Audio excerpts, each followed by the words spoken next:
Hello, I'm Andrew Walding. This presentation is one in the Life's Big Questions series. In this presentation, we want to look at the question, why should I believe in a God I can't see? There's a very good reason why everyone should consider this question. Without God, the long-term future of this world looks very bleak. It is an unfortunate fact that virtually everything in our world is deteriorating. And sooner or later, that includes us as well. We all share this problem. Of course, if God exists, then maybe He has a solution to this world's long-term future.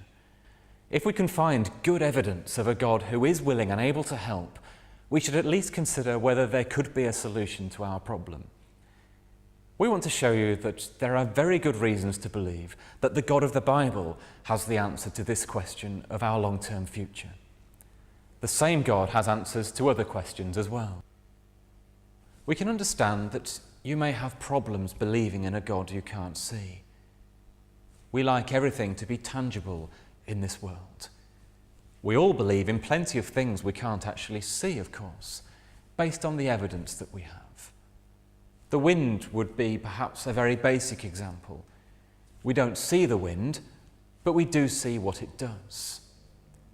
But just as the wind explains what we see here, so the existence of God explains many other things in the world around us. Another problem can be our personal circumstances. They can be very hard to fit in with our impression of a loving God. We'll be considering why a loving God allows suffering in a separate presentation. But for now, we should realise that suffering in the world doesn't prove or deny the existence of God. Peer pressure as well can be a big problem in believing in God. There are a lot of people who are very vocal in their belief that there is no God, whether that's people who appear in the media, or friends, or colleagues, or family.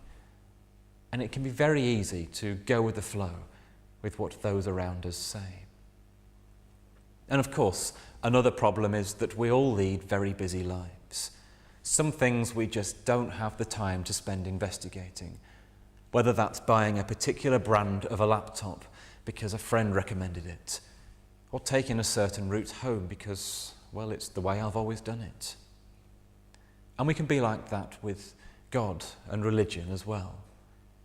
We just go along with what we were brought up with, or with what our friends believe, or even what we might see on the news, or what figures of authority might say. But let's put these problems and preconceptions aside and explore some of the reasons for believing in a power greater than ourselves. Just as trees moving are visible evidence of the movement of air, so we want to help you to see the visible evidence to support a belief in God, even though we can't actually see Him. Let's just think how a judge or jury uses evidence. They look at the evidence before them. They then decide whether or not the accused is guilty. The more evidence that is presented, the more convinced the judge or jury are. We should use a similar method then to decide whether or not we should believe in a God. If there is no real evidence, then maybe we are wasting our time. If, however, there is a considerable amount of evidence of a God, we'd be foolish not to consider it. We all have a limited lifespan, so we'd be particularly foolish if we were to ignore the evidence of a God who is offering us something beyond our current short life. We'll look at the visible evidence in the world around us pointing to a God. We will also look at evidence that the Bible is a message from that God. First, we'll look at the visible evidence from the world around us. The evidence for a designer. The information stored in the cells that make up life. How did life begin? The universe is just right for life and seemed to know we were coming. And the laws of physics. Then we'll look at evidence in the Bible. Its accurate predictions. The law ahead of its time. The variety of people that wrote the Bible, and the ring of truth found in the Bible, the record is brutally honest about the people it describes. The first type of evidence we want to look at is evidence for a designer. We need to consider how we can detect design as opposed to random chance. If we came across a sequence of letters, such as this, we would say that they're random. There's no thought or design evident in that. If, however, we see letters that spell out a sentence, we can see that somebody has thought about this. There's evidence of a design and a designer behind this. And the same applies to the world around us. The carved heads of the American presidents on Mount Rushmore clearly show more evidence of design than the eroded rocks on the right, however beautiful they might be. We can see that the complexity there indicates a designer. If we'd never seen a mobile phone and we were given one, we would probably look at it and notice how complicated it looked. We'd see that there are buttons and other features that are obviously there for a purpose. We'd conclude that these features had been thought about. It'd be obvious that it had been designed and that there was a designer behind it. Well, scientists have discovered that there is far more complexity in the natural world than in a mobile phone. One example of this is that of how honeybees fly. Recent research has revealed some of the complex mechanisms that bees have. Their wing movements are very precisely controlled to enable them to fly. Bees are able to hover, move forwards, and turn. They use their wings to control these movements. As the bees' wings move down, they also move forwards. As the wings move upwards, they move backwards. Here we see a pictorial sequence of this cycle. We can see that the wings move from pointing up and backwards to pointing down and forwards. The bee is also able to rotate its wings. The bee's wings rotate between the up and down wing strokes that we've just looked at. On the downward stroke of the wing, the front or leading edge faces forwards. On the upward stroke, the leading edge faces backwards. This gives lift on the upward stroke. So we can see that the wing flips through about 120 degrees at the end of each stroke. The bee performs these precise wing movements at a staggering 200 times a second. Slight variations in the actual angles of the wings determine whether the bee hovers, moves forwards, or turns. But this is only a small part of what must be in place before a bee can fly.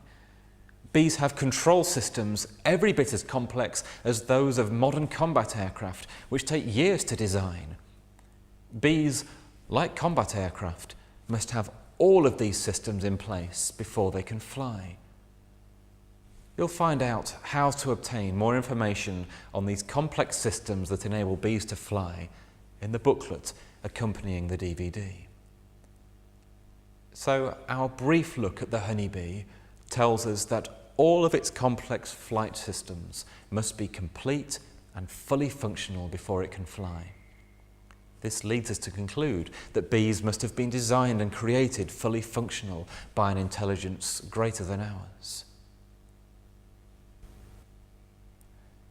We now want to think about the implications of the information stored in life. There is an incredible amount of information stored in each and every cell in our bodies. Information is needed to control energy production, waste disposal, chemical storage, and processing. This information is stored in our DNA, and here we see its structure. It's been estimated that there is enough information in the DNA of a single human cell to fill the Encyclopaedia Britannica, all 30 volumes of it, 3 or 4 times over. It's unreasonable to think that the Encyclopaedia Britannica was written without intelligence and just came about by chance. So, is it reasonable to believe that the information stored in our DNA was produced without intelligence? Again, we see evidence of intelligence behind our world. We'll now think about the difficult question, how did life begin? Throughout nature we see not only complexity, but levels of complexity that rely on each other, interdependency of one thing upon another. One couldn't survive without the other and vice versa. One example of this interdependency is seen in the cells which make up all of life. The cell walls are made up using complicated chemicals called enzymes. And yet these enzymes can't do their job unless they are kept in place by the cell wall. So it's difficult to see how the first cell appeared unless it was complete and fully functional. And there are many other examples where parts of animals, collections of cells, or proteins work together, and yet all are useless by themselves in their own individual parts. There's evidence that a creator put the workings of life and nature into place to enable life to begin.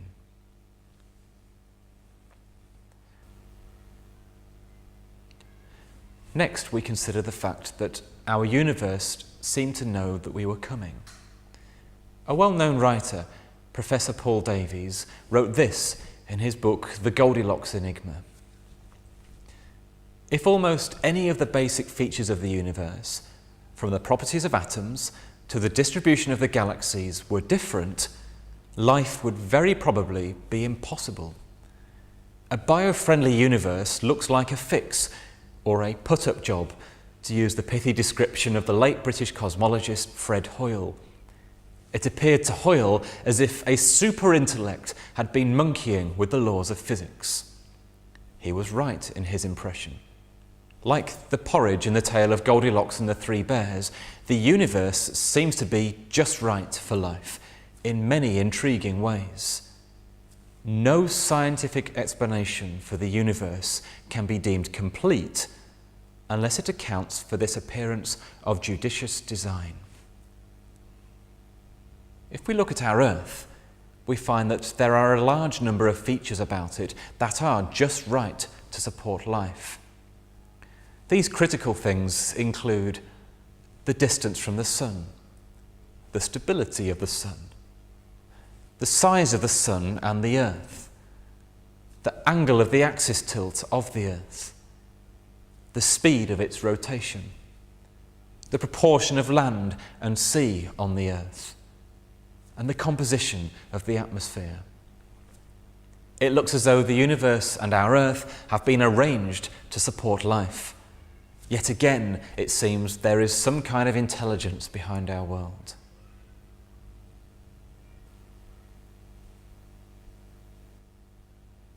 The last of the visible evidences in the world around us that we're going to look at is the laws of physics. The laws of physics are very precise. The pendulum on a clock depends on the law that states that a pendulum of a particular length always takes exactly the same time to swing from one side to the other. And that's why pendulums are used in clocks. Clocks with pendulums work with equal accuracy everywhere, showing that these laws are universal. Another example is the volume, temperature and pressure of the air in a car tyre. When the temperature goes down by a certain amount, the pressure will always go down by an exact related amount. Whenever we go in a motor vehicle, we rely on this law being constant. We'd be in serious trouble if this law wasn't constant and universal. Our modern world has developed the way it has because we understand and respect these laws. If these laws weren't constant, we could do a lot of research and develop something, only then to find that the basic rules had changed. The existence of these exact laws implies a lawgiver. It also seems that these laws have been formulated so that life can be supported. So we have seen several visible lines of evidence in the world around us of a God we can't see. This visible evidence from the world around us is not the only evidence of an invisible God. There is a lot of evidence that the Bible is a message from that God. I'll now hand over to Tech Morgan in our conference room, who'll look at some of that evidence. Thank you. As Andrew has said, we now want to look at the evidence that the Bible is a message from a God we can't see. We'll take a brief look at the evidence now so that we can see how many different types there are. The many accurate predictions in the Bible form one of the main evidences of an invisible God. We can sometimes make predictions based on what we've seen in the past. Weather forecasters, market researchers, sales forecasters, they all try to predict what will happen. It has to be said, with varying degrees of success. Over 2,000 years ago, the God of the Bible made many accurate predictions about various cities and nations. These predictions are clear and direct. They're known to have been written before the event. They were written by people who had no influence to make them come true. And they were fulfilled by people who were not aware they were doing so. The Old Testament prophet Daniel gives us a fascinating prediction presenting a bird's eye view based on history from 600 years before Christ down to the present day and beyond. Daniel lived under the shadow of superpower Babylon. He predicted that after Babylon there would be 3 more superpowers, each overthrowing the previous one. These superpowers can easily be identified as Medo-Persia, Greece, and Rome. You might have expected Daniel to predict that Rome would be overthrown by another, but he didn't. He would have been wrong if he had. Instead, he predicted that the 4th superpower would divide and fall apart. The 4th superpower, Rome, did fall apart, leading to the formation of the nations of modern Europe. And likely though those predictions might have seemed, again, Daniel was 100% correct. Then there are predictions about various Middle Eastern nations. Some are about Egypt. They accurately predicted various distinctive aspects of Egypt's long history, like their long period of being ruled by ruthless foreigners. There are also predictions about Egypt's neighbours, the Jews. These predictions said that the Jews would be generally disliked, that they would be scattered all around the world, and that their history would be unlike that of any other nation. Finally, there are also distinctive predictions about other nations and cities in the Middle East. Again, the predictions are clear and different for every city and nation. The Bible prophets remarkably chose the right prediction for each situation. We look at these remarkable predictions in more detail in the Accurate Predictions presentations. When we think about it, these predictions are very powerful evidence of an invisible power that is greater than ourselves. Politicians would love to know what's going to happen in the world next week. But the Bible prophets made many accurate predictions hundreds of years in advance. Another significant evidence of an invisible God from the Bible is that it contains a law ahead of its time. The Bible detailed scientifically advanced community health practice and a morally advanced civil law that were thousands of years ahead of their time. We know something of the community health practice of the nations surrounding the Israelites from such documents as the Ebers Papyrus. This is the best record of ancient Egyptian medicine known. Some of the recommendations make sense to us today, but many, it has to be said, seem ridiculous in the light of modern scientific knowledge. The droppings in urine of a number of animals were prescribed, for example, for some medical conditions. The big difference with the law given to the early Israelites is that all of its community health recommendations make very good sense. It wasn't until the 19th century that most European countries discovered and adopted ideas found in this 3,000-year-old law. If we'd only taken the Bible's advice on sewage disposal and hygiene earlier, many lives would have been saved. In fact, in some respects, we're not yet caught up with this remarkable law. For example, this law said that every 50 years, the land should go back to its original owners. This meant that the amount of money they could raise by selling their land was controlled by the number of years still to go till the 50th year. At the 50th year, the wealth of the nation returned to its original owners, and everyone could have a fresh start.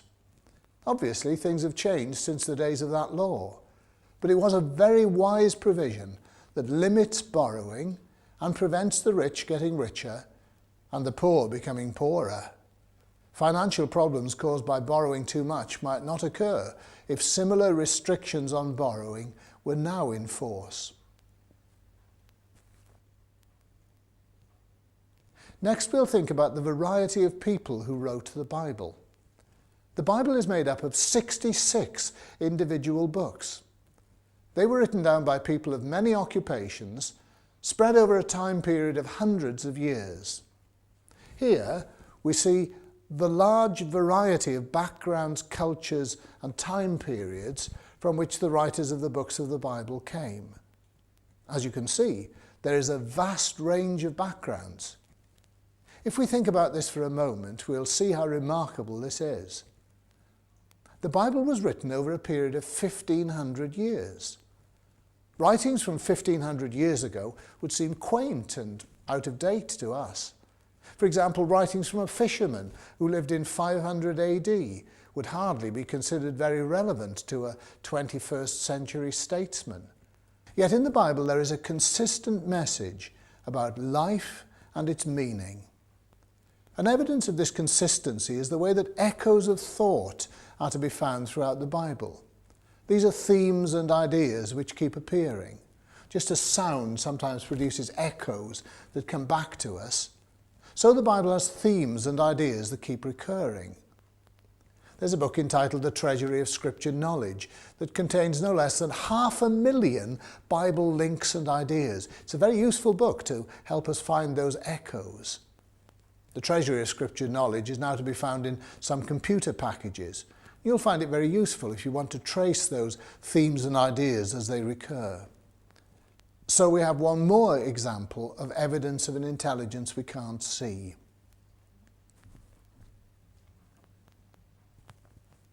The final aspect of the Bible to consider is the ring of truth that is found in it. The Bible is unique among the world's history books. It's brutally honest about the great men it describes. In that way, it gives a balanced picture. It tells us what to admire in these people, and with equal frankness, it tells us where each one of them fell down. Most records of ancient kings are noticeably silent about their misdeeds. Understandably, they usually concentrate on how great and mighty they were. It's the media in our day that often expose facts about leaders that they would rather hide. After all, no leader wants his bad points to be public knowledge. And great efforts are sometimes made to conceal them. It's a natural reaction to want to hide our weaknesses. It's the Bible that gives an unusually balanced view. Here are some examples. Abram was one of the greatest characters of the Old Testament, yet he betrayed his wife to save his own life on more than one occasion. King David is another famous Old Testament character, yet he slept with another man's wife and then conspired to have her husband murdered, and that's fully disclosed. The men who founded the first century church are all shown initially as selfishly wanting to be number one. Before he became a follower of Jesus, the great New Testament preacher Paul condemned many people to death because he disagreed with what they believed. And again, that's fully disclosed. We can see that the Bible is unlike any other record of history in being brutally honest. That ends our very brief look at the large amount of evidence pointing to the fact that the Bible is a message from a power greater than ourselves. We look at some of this evidence in more detail in other Life's Big Questions presentations. I'll now hand you back to Andrew, who will summarise what we have seen.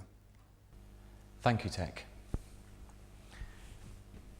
We've seen that we all have a very limited lifespan, so it'd be particularly foolish if we were to ignore the evidence of a God who's offering us something beyond our current short life.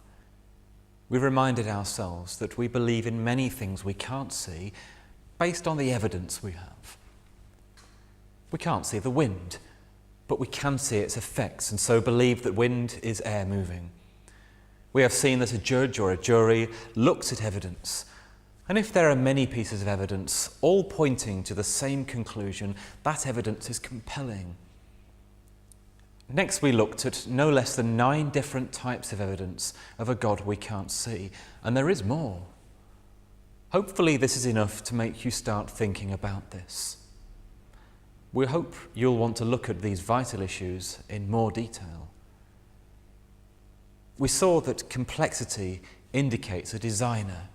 The remarkable complexity that scientists have discovered in the natural world tells us that there is a remarkable, intelligent creator behind it. We noted that it's unreasonable to think that the Encyclopaedia Britannica was written without intelligence.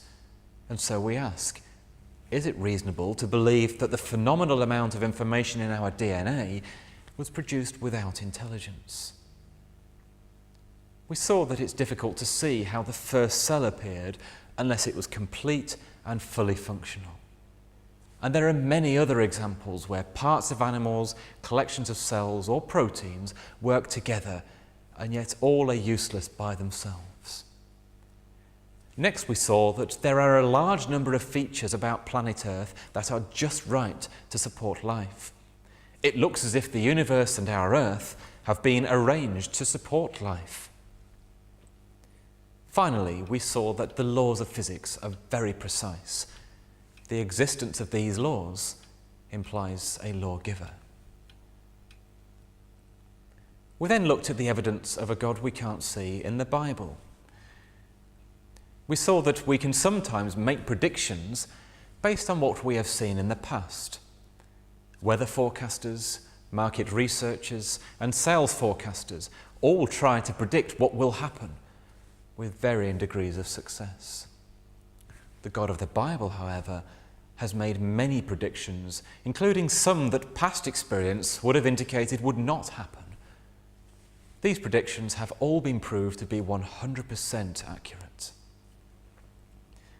Next, we looked at the law in the Bible, having community health recommendations that make very good sense with our modern scientific hindsight. In fact, in some respects, we've not caught up with this law yet. We then saw that there is no other book in the world written by so many different authors spread over a period of 1,500 years that has one consistent message. And evidence of this consistency is the themes and ideas which keep appearing through the Bible. Finally, we saw that the Bible is unique amongst the world's history books. It is brutally honest about the great men it describes. It gives a balanced picture. It tells us what to admire in them, and with equal openness, it tells us where each one of them fell down. We hope you agree that there is a lot of evidence to look at. So we've seen a wide variety of evidence of a God we can't see, both in our world and in the Bible. You can find more information on the Life's Big Questions website, www.lifes-big-questions.org. You can also send for other Life's Big Questions DVD presentations. We'll give you the address at the end. We hope you'll want to look at the evidence in more detail and also find out more about the message this God has for you. It could have implications for your long-term future. Thank you for listening.